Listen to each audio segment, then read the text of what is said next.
Shark attacks are rare, but when they happen, they're absolutely terrifying. These aren't just accidents, they're moments of pure horror that changed lives in seconds. In this video, we're counting down the 5 most horrifying shark-related deaths ever recorded.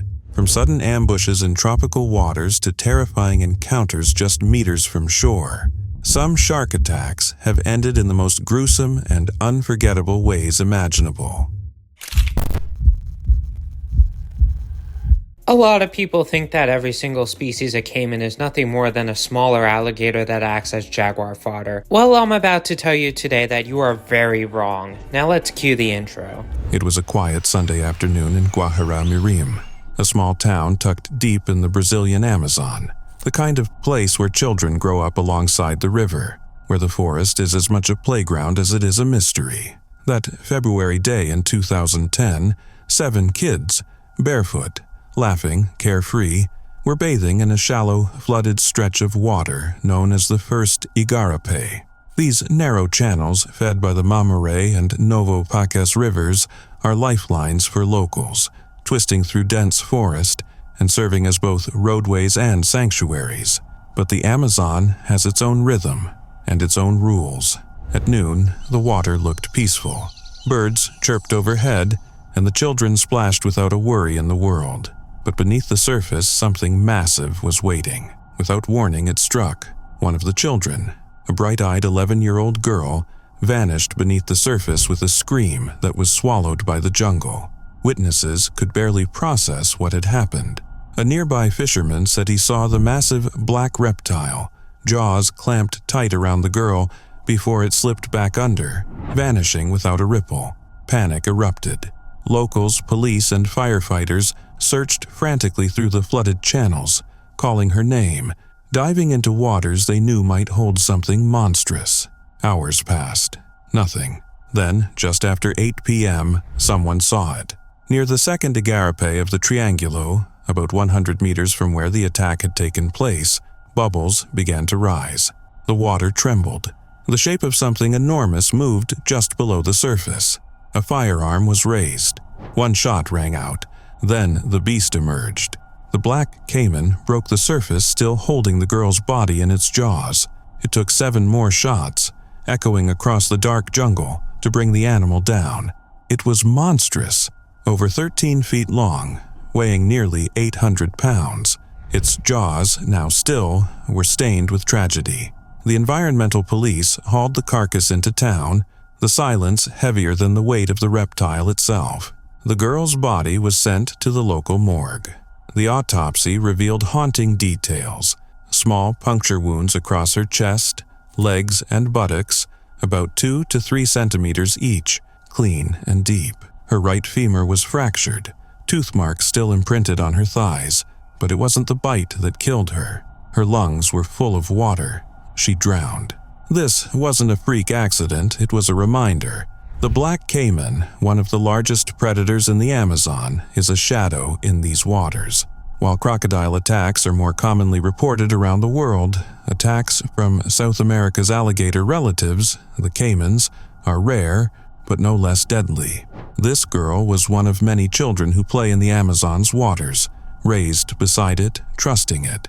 But in the blink of an eye, the river turned predator. And once again, the jungle reminded everyone that it never forgets who it belongs to. A 17-year-old girl has died after being mauled by a shark in full view of her family members on Australia's southwest coast. It was supposed to be a beautiful family outing, an Easter weekend filled with sunshine, surf, and memories. Letitia Brower, just 17 years old, had joined her parents and sisters on the shores of Wylie Bay in Esperance, Western Australia.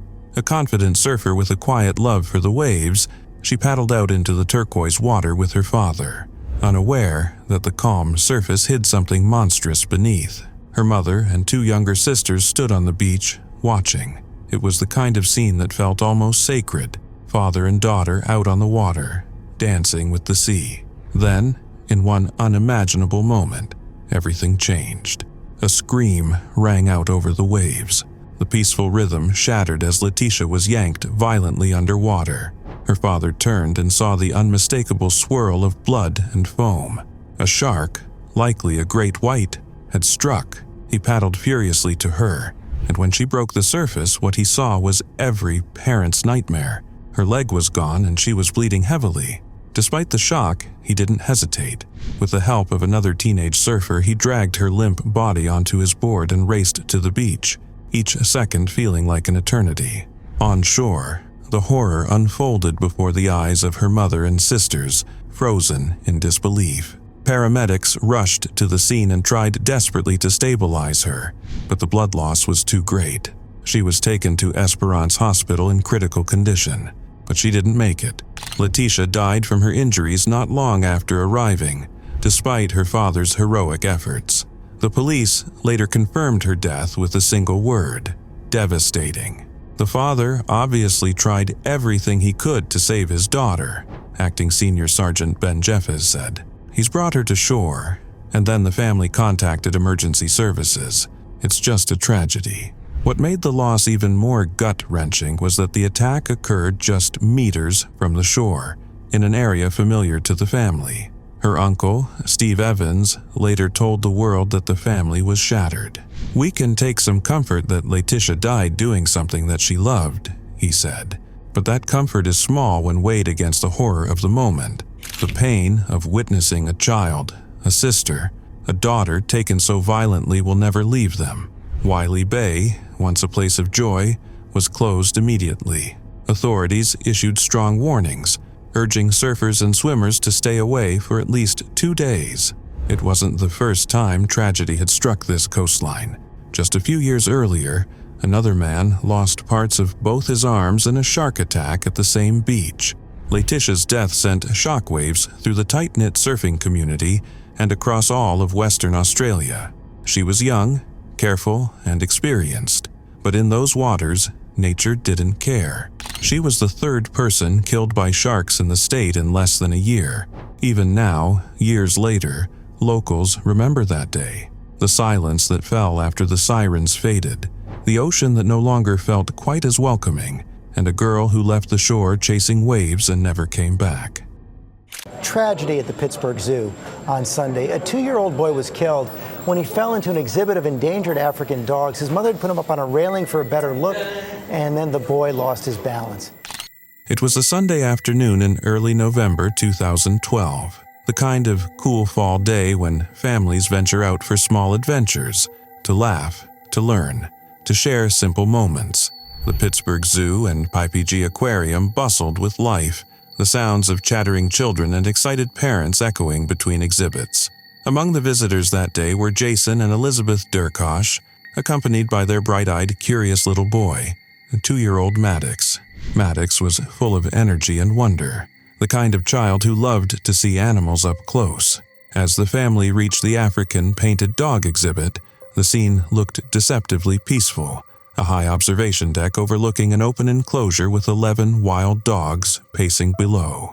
Their enclosure was surrounded by clear warnings and sturdy barriers, reminders that the animals within, though beautiful, were not to be underestimated. Elizabeth, wanting to give her son a better view, did something that many other parents had been seen doing before. She lifted Maddox onto the railing of the observation deck, just for a moment, just to let him see. But in that fleeting instant, everything changed. Maddox slipped. He tumbled from his mother's arms, falling 14 feet. He didn't fall gently. He bounced off a safety net that had never been meant to catch a child, only lost hats or sunglasses, and then landed hard inside the enclosure. What happened next was horror in its rawest form. Before anyone could scream, before the staff could react, the wild dogs descended. 11 predators, quick, coordinated, unrelenting. Maddox was alive when he hit the ground, fully conscious. He screamed, and then the screaming stopped. Elizabeth tried to climb into the enclosure, desperate to reach her baby, but another guest held her back. The crowd watched, helpless, as the pack did what wild animals are hardwired to do. One officer on the scene, in a moment of sheer desperation, fired his weapon and killed one of the dogs. But it was already too late. When zoo staff arrived, including veterinarian Barbara Baker, They found a scene no one should ever have to witness. Maddox was beyond saving. He had been torn apart, his small body ravaged by more than 46 bites, his organs destroyed, his blood soaking the earth of the exhibit floor. There was no rescue to be made. The incident shocked the nation. Initial reports speculated whether it was the fall that killed him or the attack, but it was confirmed. Maddox had survived the fall. It was the wild dogs that killed him. The public wanted answers. How could this happen?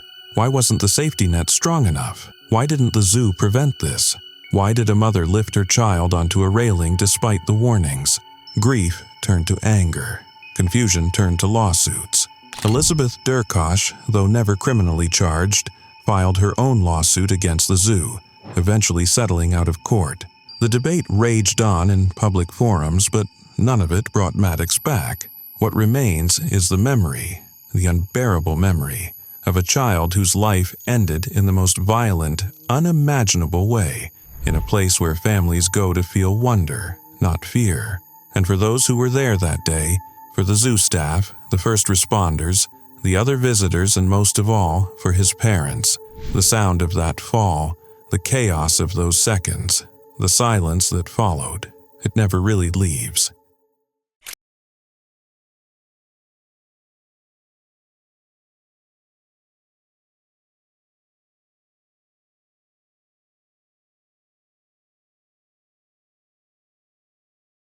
It was a sweltering day on the edge of the Brazilian countryside, where cornfields roll out like golden waves under the punishing sun, and the buzz of insects fills the heavy air. Life in this part of the country moves slowly, predictably. But on that day in the 2005, something broke that rhythm, something primal. A 55-year-old farmer, a man well acquainted with the land, set out from his hut near the river Tietê, along the border between Mato Grosso do Sul and São Paulo states. He had heard the rumors: corn stalks trampled, ears of maize half-eaten, massive hoofprints etched deep into the damp soil. And now, standing before him in his field was the cause: a hulking solitary figure, a lowland tapir, female, nearly 180 kilograms of dense muscle and instinct. She was feeding quietly, her head bowed, unaware or unconcerned that she was not alone. To the farmer, this was no gentle forest dweller. This was a pest, a threat to his livelihood. He didn't hesitate. Grabbing a knife, he approached. Maybe it was pride, maybe it was anger, maybe he thought it would be easy, but wild things don't play by our rules, and they don't go down without a fight. As the blade sliced into her side, the tapir erupted, not in flight, but in fury. She turned with feral strength and lunged. Her teeth, built to grind roots and fruits, found new purpose in flesh. She clamped down on his thighs, tearing muscle from bone. Her next bite struck his neck, then his arm. There was no chance to run, no time to scream. The cornfield became a battlefield, stalks thrashing as man and beast struggled. He was dragged through the soil, blood splashing across furrows and fallen leaves. The injuries were catastrophic: deep puncture wounds in the neck, vicious tearing around the thighs, one bite near the testicles. He hemorrhaged rapidly, collapsing into the dust, alone, dying. By the time his companion found him, he was lying on his back, his eyes open to the sky, body still faintly warm. The field told the story: disturbed earth, scattered corn, and blood. So much blood. The tapir didn't survive either. She was later discovered near the plantation, bleeding heavily from the stab wounds inflicted earlier.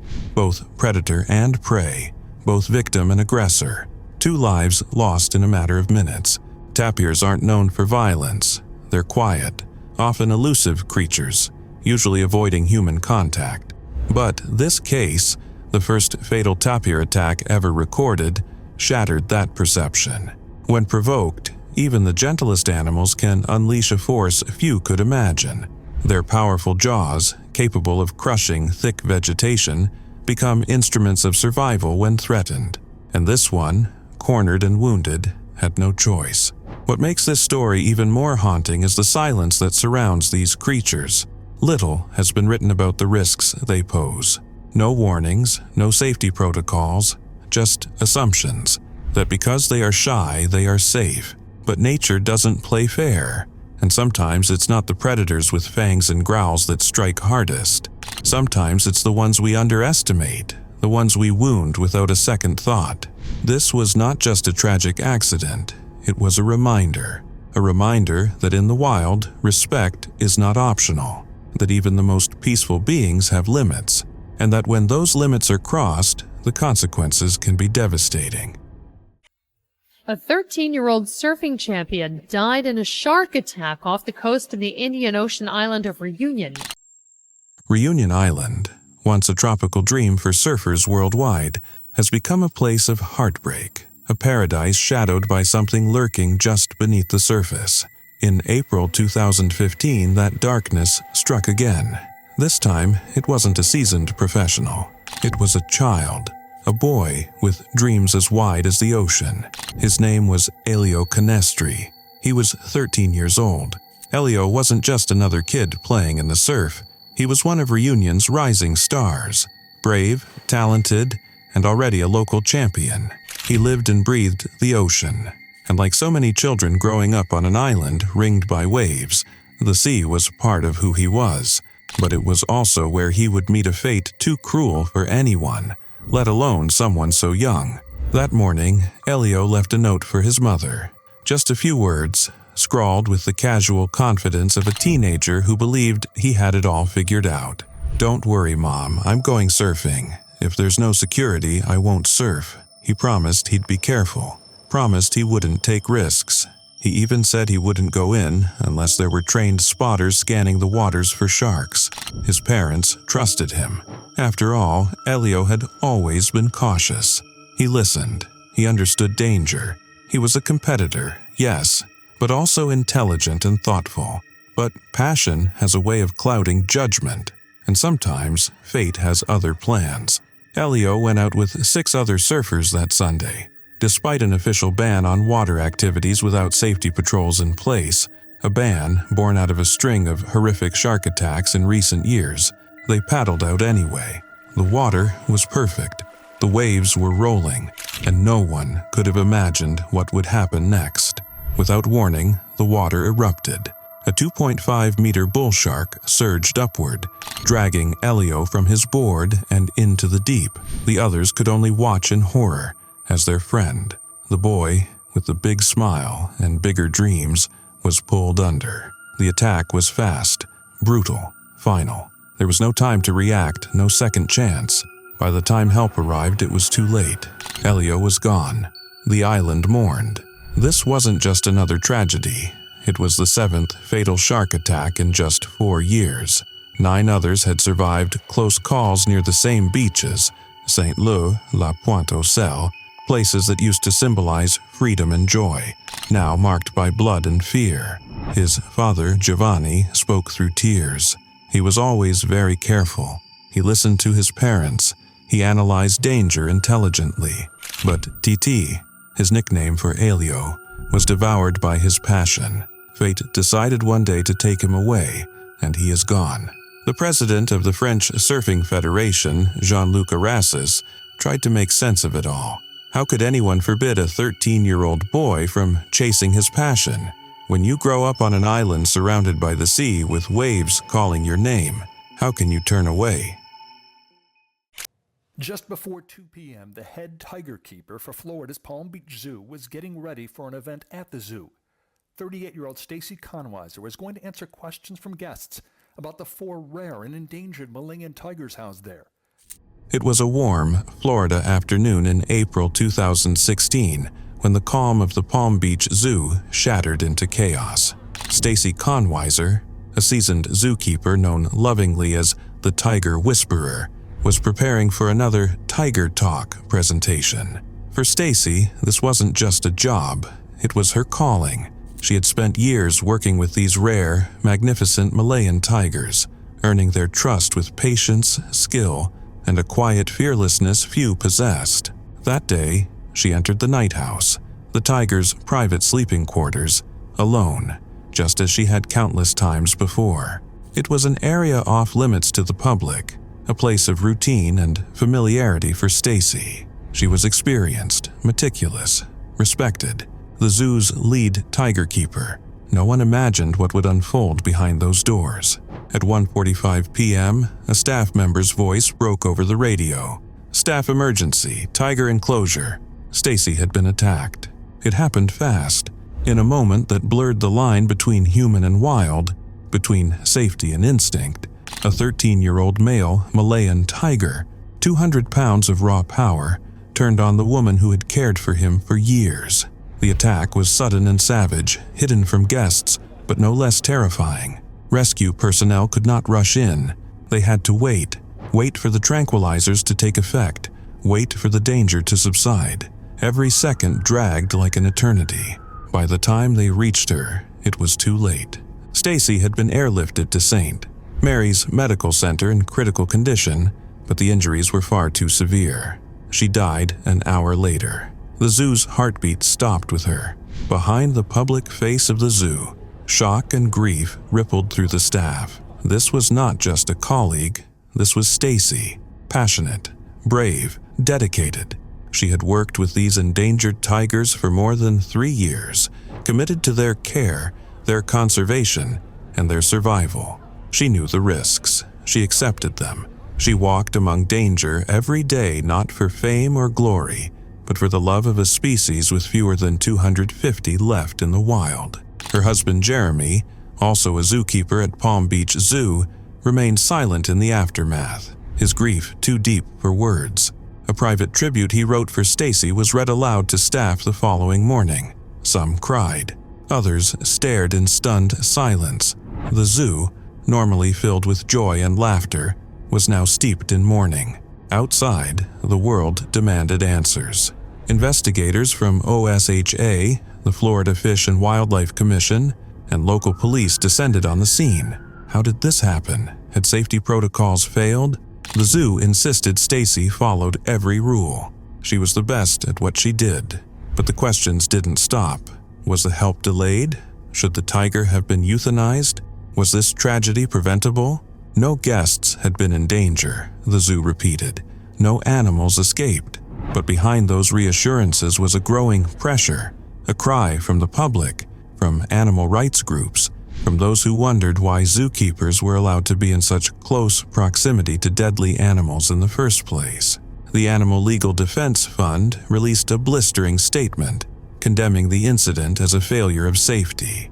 As long as humans are placed this close to tigers, they warned, this will keep happening. The statistics back them up. Dozens of deaths, hundreds of injuries, and over 100 big cats killed since 1990. Still, the zoo held firm. The tiger would not be put down. He remained alive, tranquilized, recovering quietly behind the scenes, a symbol of the fine line zookeepers walk every day between awe and danger. Stacy Conweiser's death marked the first fatal incident in the zoo's 6-decade history. It left behind a grieving husband, stunned co-workers, and a shaken community. But above all, it left a legacy. The zoo announced plans for a memorial fund in her honor, dedicated to the very creatures she gave her life to protect. No threat, no invasion of territory. What could have driven one of the America's most respected predators to turn on an unarmed man? Was the jaguar protecting something? Was it sick? Or is it possible that beneath the wild beauty of the Panama? It was a humid June evening in 2008, and the jungle was alive in that eerie, breath-holding way it often is after sundown. Along the banks of the Paraguay River, near the isolated Tayama Nature Reserve in Mato Grosso State, a young fisherman, just 21 years old, had set up camp in a remote spot known as Pacu Gordo. It was a familiar area to locals, but far from safe. There was no real infrastructure, no electricity, no cell signal, just dense, untouched vegetation, flickering lantern light, and the ever-present sounds of something moving in the dark. That night, the fisherman, traveling with his father and other companions, zipped himself into his tent to get some rest. The site, about 25 meters wide and 10 meters deep, was carved into the forest, but the jungle surrounded it like a wall. With only open flames and makeshift lamps for light, the shadows were long and thick. Everyone knew the risks: snakes, insects, even caimans. But no one really expected what was coming. Around 7:30 p.m., as the forest settled into its nocturnal rhythm, the unthinkable happened. A jaguar, stealthy, powerful, and absolutely silent, emerged from the brush. Jaguars are apex predators, and this one was large, possibly older, likely pushed toward human territory by habitat loss and shrinking food sources. It didn't hesitate. It didn't snarl or roar. It simply crept through the darkness, found the tent, and entered. Inside, the young man never stood a chance. The jaguar went straight for the back of his neck, its jaws locking with surgical precision onto his cervical spine. The tent offered no protection. The attack was fast, brutal, and shockingly calculated. The animal bit down with immense force, crushing bone and severing the spinal cord. There were gashes on the victim's shoulders, chest, and arms, wounds from claws that raked through skin and muscle in seconds. The young man was killed almost instantly. Then, in a haunting show of dominance and instinct, the jaguar dragged the body 60 meters into the forest. It was an act not of defense, but of predation, cold, purposeful, and terrifying. Back at the riverbank, his father was the first to notice something was wrong. When radio contact went silent, he and the other fishermen rushed to the tent. What they found was horror. Torn canvas, blood, and deep claw marks in the dirt. They followed the trail into the jungle, calling out, hoping, but knowing deep down they were too late. When they finally recovered the body, the damage told a gruesome story. The autopsy revealed comminuted fractures in the neck, multiple bone fragments, a traumatic dislocation of the spine, and massive neurological damage. Cerebrospinal fluid had leaked from the skull, and there was a significant loss of tissue around the cervical area. One section of the left skull was crushed and torn away. The jaguar had aimed to kill with absolute precision. The attack wasn't just violent, it was calculated. Experts later classified it as a predatory strike, not provoked, not defensive. The jaguar had stalked the site, identified the most vulnerable target, and struck with surgical lethality. Cases like this are rare, but they're becoming more common.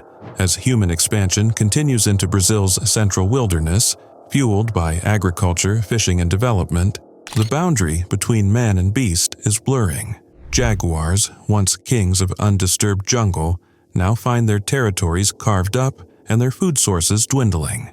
And when the jungle feels cornered, it responds. This wasn't just a tragic accident, it was a brutal reminder. The Amazon may look beautiful, but it's still wild, and sometimes it hunts back. A 52-year-old zookeeper lost his life after a tragic encounter with a tiger.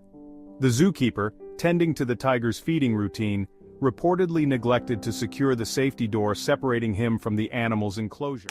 It was a cold, quiet December morning at Pitești Zoo in Romania, the kind of day that blends into routine. The animals were waking, the paths still empty of visitors, and behind the scenes the staff began their usual rounds. Among them was a 52-year-old zookeeper, a man with years of experience under his belt, someone who had spent much of his life caring for the animals behind the cages. He wasn't new to danger. He knew the risks, but even the most seasoned professionals can be undone by one moment of forgetfulness. That morning, he entered the tiger's enclosure to clean, a task he had likely done hundreds of times before. According to protocol, the tiger should have been secured behind a high-fenced safety area, locked away by a steel door before any human stepped foot inside the pen. It was a simple, essential rule, one designed to keep the humans safe and the animals calm. But something went wrong. That door, the last barrier between predator and keeper, was never closed. Romanian media reported that the man ignored a basic but crucial procedure, ensuring the tiger was fully separated before entering the space. It's unclear whether it was a slip in judgment or just a tragic oversight, but what is certain is that the moment he stepped inside, he was not alone. Without warning, the tiger re-entered the enclosure. There was no time to react. The massive cat lunged forward and bit him directly on the head, The attack was instantaneous and ferocious. Emergency services were called immediately, but when they arrived, there was nothing more they could do. The man was pronounced dead at the scene. The bite had been fatal. As word of the incident spread, shock and grief gripped the zoo staff and the wider community. The mayor of Pitești confirmed it was the first such fatal incident in over 50 years. A chilling first in a place meant to showcase the beauty of wildlife, not its deadly side. "It is a huge loss," he said. "Our thoughts go out to the victim's family and loved ones in these moments of pain." The zoo immediately launched an internal investigation, and prosecutors opened a criminal case for manslaughter. Witnesses described the scene as extremely violent. One city representative told reporters bluntly, "The man forgot to close the safety door. The tiger entered back in his cage and bit him from the head." This wasn't the first time Pitești Zoo had faced issues with tiger enclosures. Back in 2000, another incident nearly turned tragic when a tiger escaped after a worker forgot to lock several doors. That animal was recovered in a nearby forest and brought back without harm, but it raised concerns about procedural lapses, concerns that it seems were never fully addressed. This time, though, there was no lucky ending, no safe return, just a brutal reminder of the dangers that come with working so closely with wild animals. In the days that followed, the zoo suspended all operations as officials began reviewing and rewriting safety procedures.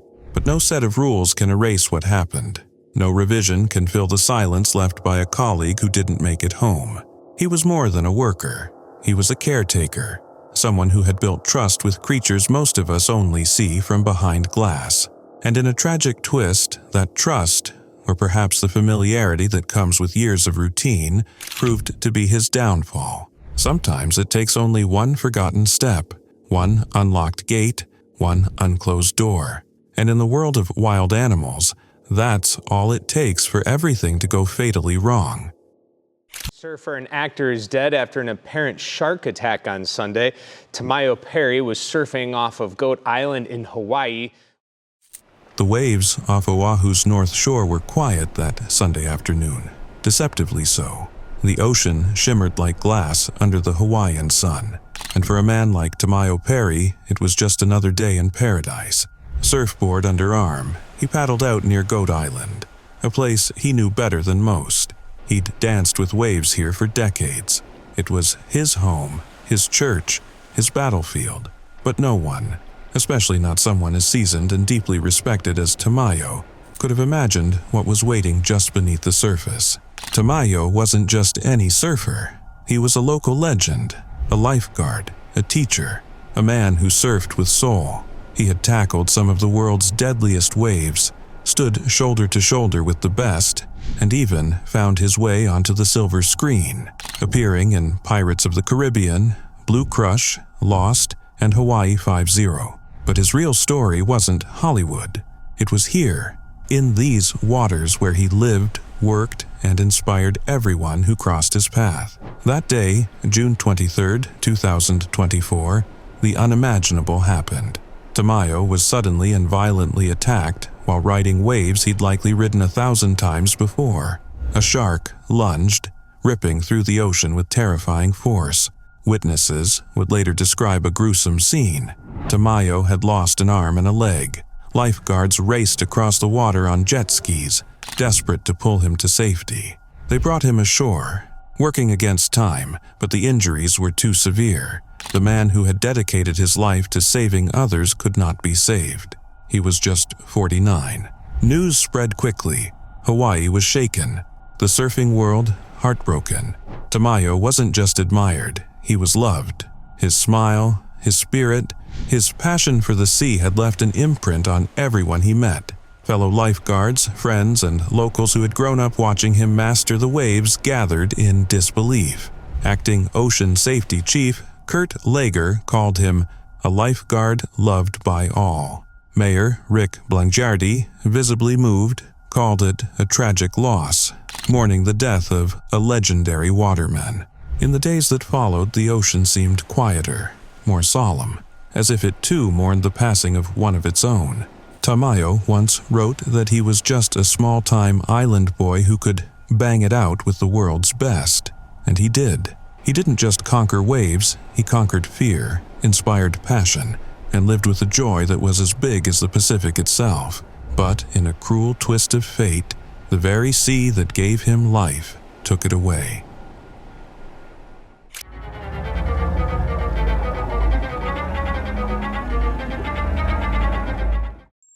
It was supposed to be a quiet day on the river, a lazy afternoon like so many others in the humid heart of the Amazon basin. In a remote Bolivian town called Rosario del Llata, where the river winds through the jungle like a serpent, 18-year-old Oscar Barbosa made a decision that would cost him everything. No one knows exactly what he was thinking. Maybe the alcohol dulled his senses. Maybe the river, so familiar to him as a fisherman, felt more like home than land ever did. But as the sun beat down and the water shimmered, he leapt from his canoe into the murky current and vanished beneath the surface. Then the screaming started. Locals say it was over in seconds. What pulled him under wasn't a crocodile or a jaguar, but something far more insidious, tiny, relentless, and swarming. Piranhas. The water churned red almost instantly. What followed was chaos, panic, shouts, fishermen rushing toward the current. By the time they reached him, it was already too late. The flesh had been torn from his throat and face. His body was ravaged, and he had bled to death in the very river he had fished for years. Police suspected suicide. Oscar knew those waters well, too well. If anyone knew where the piranhas hunted, it was him, and yet he jumped. His death wasn't the only one. Just a year later, hundreds of miles away in Brazil, a 5-year-old girl met the same gruesome fate. She was playing near the edge of the river when the shoal struck. A frenzy erupted beneath her feet, dozens of razor-toothed mouths snapping, ripping through water and skin alike. Screams echoed through the forest as adults rushed in. Too late to save her. The river, once again, claimed a life. Piranhas don't hunt like wolves. They're not monsters from a Hollywood thriller. But when the conditions are right, low water levels, high heat, and blood in the water, they become something else entirely. Silent, sudden, unstoppable. While most attacks result in minor injuries, nipped toes, bitten fingers, there are times when the river turns violent. In some places, entire schools of piranhas have surged toward shorelines, biting dozens of swimmers within minutes. In Sao Paulo, over a dozen people limped away from the Tietê River with gashes on their feet. In Piauí, 100 people were treated after an outbreak of attacks. And on Christmas Day in Argentina, more than 70 bathers were torn into by a ravenous shoal. These aren't isolated freak occurrences. They are reminders, warnings etched into flesh. Despite their size, rarely growing longer than a foot, piranhas are perfectly engineered for chaos. Their teeth interlock like jagged scissors, designed to strip meat with surgical speed. They rarely kill humans, but the Amazon doesn't follow rules. Sometimes all it takes is one wrong step, one leap into the wrong stretch of river, and you're gone. What makes their attacks so chilling isn't just the blood, it's the speed, the silence. One moment, you're there, laughing, floating, alive. The next, you're gone. And the river keeps flowing, as if nothing ever happened. Yeah, I arrived just as Ben was being dragged out of the water. Pretty frantic scenes. Pretty heroic by the guys that actually stayed in the water to grab him. And a few guys were on the beach that actually did paddle out to help as well. The sun was still warm over the waves at Geary's, a beloved surf spot south of Perth, when 29-year-old Ben Gehring paddled out for what should have been a routine afternoon session. The beach was alive with the hum of ocean wind and rolling surf. To the outside world, it was just another perfect day in Western Australia. But beneath the surface, a silent predator moved through the deep, setting the stage for one of the most harrowing tragedies the local surf community would ever face. Ben wasn't just another thrill-seeking surfer. He was a cautious, thoughtful man, a FIFO, fly-in, fly-out worker who took care of his body, respected the sea, and kept an ear tuned to shark alerts. Friends said he wouldn't have gone in if he'd known a shark had been spotted earlier that day near Pyramids Beach, just 1.8 kilometers away. But maybe he hadn't heard. Or maybe, like so many ocean lovers, he had grown used to pushing through the ever-present risk. At around 4 p.m., just minutes after hitting the water, something immense slammed into him with terrifying force. The surface exploded into foam and blood. Ben's leg had been severed above the knee in a single, devastating bite, likely by a great white shark measuring over 4 meters. Surfers nearby shouted in panic, paddling furiously toward the red cloud. One recalled the horror in his voice. He was pale. They had him propped up on a surfboard, trying to paddle him in. There was still 100 meters to go. What followed was a desperate, heart-pounding effort to save him, dragging his body ashore, performing CPR on the sand, working for 20 minutes while his life slipped away one drop of blood at a time. Paramedics arrived, racing him first to Peel Health campus. Then, as his condition worsened, he was airlifted by helicopter to Royal Perth Hospital, 80 kilometers north. The doctors did all they could. For 3 long days, he lay in critical condition, surrounded by family and friends. His fiancée, Jasmine Boyer, held vigil at his side, whispering words of love and hope. She had just found out she was pregnant. Ben had recently learned the news himself. He was going to be a father, a revelation that had filled him with joy and a quiet pride. But the ocean had already made its claim. On Friday night, May 6, 2016, Ben Gehring passed away in the ICU. The outpouring of grief was immediate. The local surf community was rocked to its core. This wasn't just a statistic. This was Ben, a calm, steady soul with a passion for the ocean and a life just beginning to take shape. Friends spoke of his kind heart, his strong work ethic, and how much he was looking forward to building a future with Jasmine. In the aftermath, authorities moved quickly. Baited drum lines were deployed near the attack site, and by Wednesday, a massive 4.2-meter great white shark was caught and killed. Officials called it a hazardous shark, explaining that any tiger, bull, or white shark over 3 meters qualified for termination. But there was no proof this was the same shark that had attacked Ben.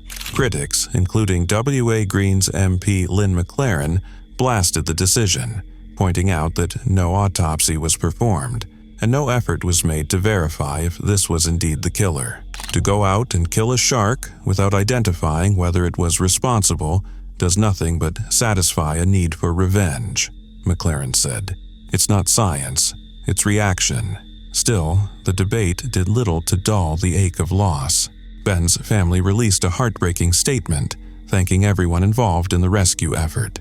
The bravery and efforts of his rescuers and the care provided by the doctors and nurses has been amazing, they said. We would also like to thank family and friends for their messages of love and support. They are greatly appreciated. In the days that followed, surfers returned to the water, some with flowers, some with tears, and some with fear still fresh in their eyes.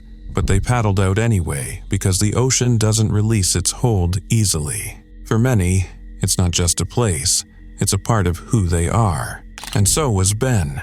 He wasn't just lost to the sea, he was remembered in every set wave that rolled in every board waxed and leash strapped. His story, marked by love, bravery, and unbearable loss, became a warning, a tribute, and a legacy. Investigators want to know how a lion got out of an enclosure before it killed an intern at a wildlife conservatory in North Carolina. It was supposed to be a normal day at the Conservators Center in Caswell County, North Carolina, a quiet sanctuary tucked away where exotic animals lived under the care of passionate people. Among them was Alexandra Black, a 22-year-old intern full of excitement and dreams. She had only been there for 10 days, but she already stood out, smart, curious, deeply committed to animals. For Alex, this wasn't just a job, it was her calling. On that December morning in 2018, she joined a team tasked with cleaning a lion enclosure. It was routine work, but around big cats, nothing is ever truly routine. The staff followed strict safety protocols, always move the lions into a separate locked area before anyone steps into their space. And that's what they believed had been done. But somewhere, somehow, something failed. While the team worked inside the enclosure, a 14-year-old lion named Mathai, a powerful male, born and raised in the sanctuary, slipped through. No one knows exactly how. He was supposed to be secured, but in a terrifying instant he was there, inside. And then it happened. The lion lunged at Alex. It all unfolded in seconds. The attack was swift, brutal, and fatal. She had no time to escape. No one could stop it. The others screamed for help. Emergency protocols kicked in, and the Caswell County Sheriff's Office was called immediately. They tried everything, attempted to tranquilize the lion, but Mathai wouldn't go down. In the end, they had to shoot and kill him just to recover Alexandra's body. A bright, passionate young woman, gone. A majestic, complex animal, also gone. Both lost in a moment of terror no one saw coming. The Conservators Center closed its doors and the entire team was left in shock. Executive Director Mindy Stinner choked back tears as she called it the worst day of my life. She said, "We've lost a person. We've lost an animal. We've lost a little faith in ourselves." Alexandra's family released a statement that broke hearts across the country. They said she was a beautiful, intelligent, passionate young woman. They said she had just started her career. There was a terrible accident, but she died following her passion. This wasn't her first internship. Alex had already dedicated much of her young life to learning about animals. She wanted to build a future in the zoological world, one where people and animals coexisted with respect and care. She believed in that world, and in her short time, she had already made an impact. The Conservators Center, home to over 80 animals across 21 species, had always been a refuge. Many of its lions had been rescued from terrible conditions years earlier. Mathai, the lion who attacked, was described as nervous but gentle with those he trusted. He was a favorite among staff, often seen roaring on video clips shared by the center. But in a place where safety is everything, one unknown failure turned trust into tragedy. To this day, the exact cause of the breach remains unclear. Investigations were launched. Protocols were reviewed, but nothing could undo the loss. A family was left shattered. A team of caretakers questioned everything, and the world was reminded, in the most devastating way, that working with wild animals is never without risk, even for those who love them the most. It was supposed to be a quiet evening at the Olusegun Obasanjo Presidential Library, Wildlife Park in Abeokuta, Nigeria. The sun had already dipped below the horizon. The gates were closed. The crowds had left. But inside the park, a decision was made, one that would prove fatal. Babaji Dowell, 35 years old and a trained lion handler, had spent years around the king of beasts. To those who knew him, he wasn't just a zookeeper. He was calm, confident, familiar with the rhythms and instincts of the wild creatures he cared for. That evening, a few late guests arrived. They wanted to see the lions. The park had officially closed, but Babaji, perhaps wanting to impress or simply to share the magic he knew so well, agreed to take them in. He led them to the enclosure. The lion was waiting. What happened next was swift, tragic, irreversible. In a moment of confidence, or perhaps routine gone numb with repetition, Babaji made a mistake. He left the protective safety gate open. He stepped inside, food in hand, heart unguarded, and the lion, the same one he'd likely fed countless times before, turned on him with terrifying force. There was no time to react, no time to scream. The lion lunged, clamped its massive jaws around his neck, and in an instant, Babaji was on the ground. Blood spilled into the dirt. Guests watched, helpless and frozen in horror. When rescue personnel arrived, the lion was still on top of him, refusing to let go. To free Babaji's body and prevent any further destruction, they made a grim choice.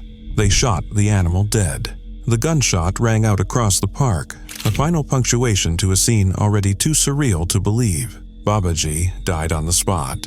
Police later confirmed what many feared. He had failed to lock the enclosure, failed to secure the barriers. Negligence, the statement read coldly, as if that word could possibly capture the horror of what took place. Authorities are still unsure whether Babaji had permission to bring in those guests after hours.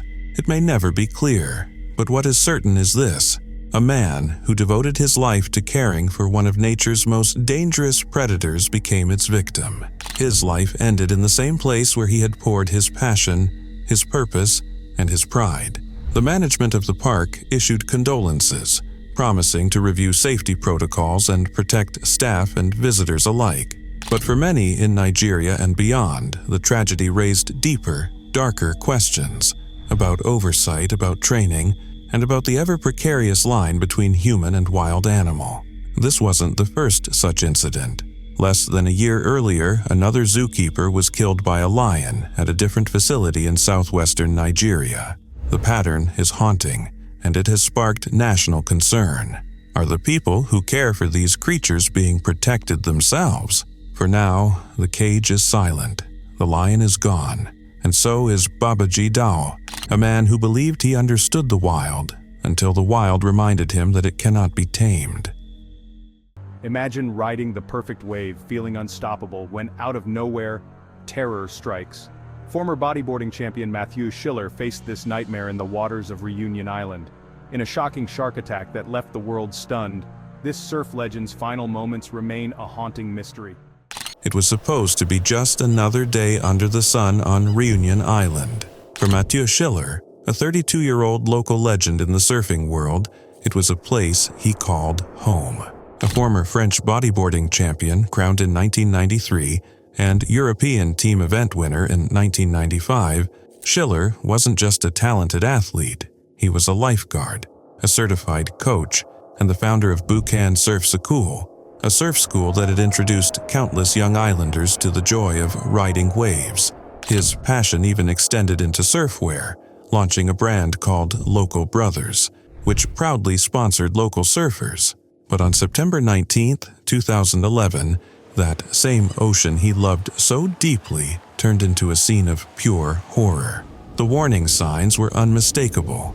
Rough seas pounded the coastline, and lifeguards had hoisted red flags along the beach of Buchan Canoe, signaling treacherous waters and advising swimmers and surfers to stay ashore.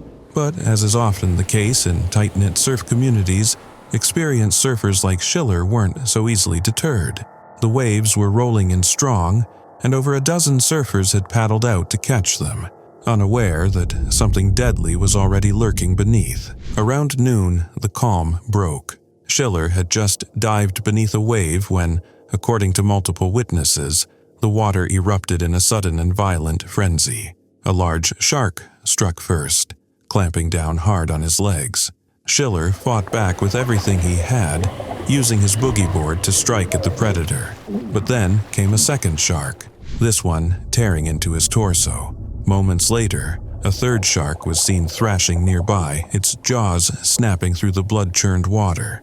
Panic gripped the lineup. Surfers screamed and scrambled, but some rushed toward the attack. Yves Delaplane managed to reach Schiller, desperately holding his wounded friend on a surfboard.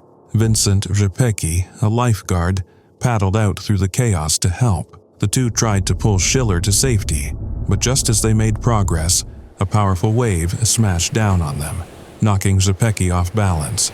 He held on to Schiller for as long as he could, refusing to let go, but another wave crashed through, tearing the now limp body from his grasp. By the time rescue teams arrived, the scene had become a nightmare. The waters were teeming with sharks, drawn into a frenzy by the blood. Firefighters attempted to retrieve what they could, but it was hopeless. The ocean was no longer just wild, it was carnivorous. They were forced to abandon the effort. Schiller's body was never recovered. Survivors later described the moment in chilling detail. One surfer recalled seeing Schiller raise his arm and scream, followed by a sudden cloud of red blooming beneath the surface. Another said the shark that attacked him circled first, sizing him up with eerie calm before striking with unimaginable speed. The impact on the community was profound. Schiller's death was the fourth shark attack on Reunion Island that year, and it became a turning point. Surfing licenses on the island dropped from 1,600 in 2011 to just 400 by 2015. fear gripped the once thriving surf culture. Parents pulled their children from lessons.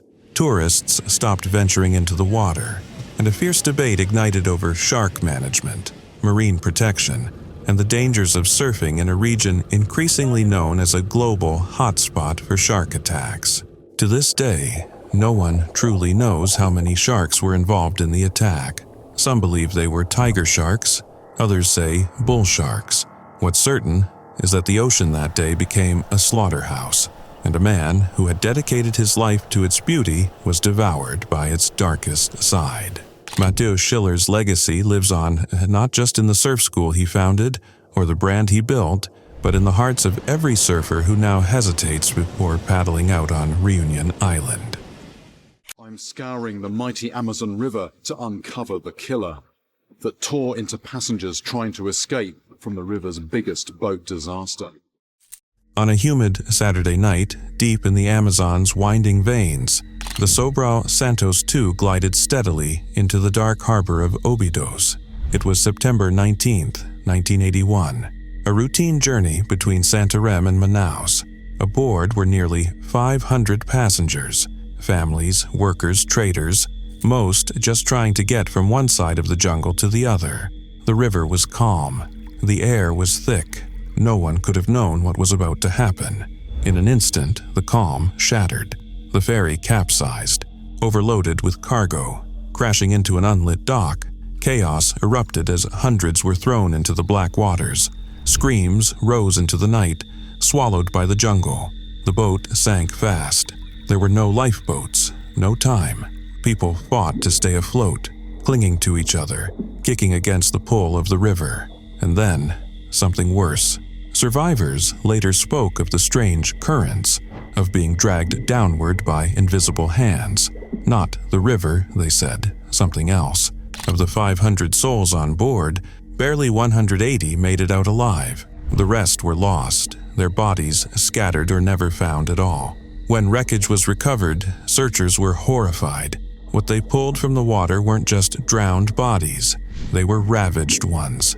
Limbs were torn, flesh was missing in chunks, and eerily, almost all the hands remained untouched. A diver who volunteered to search the wreck re-emerged quickly, shaken.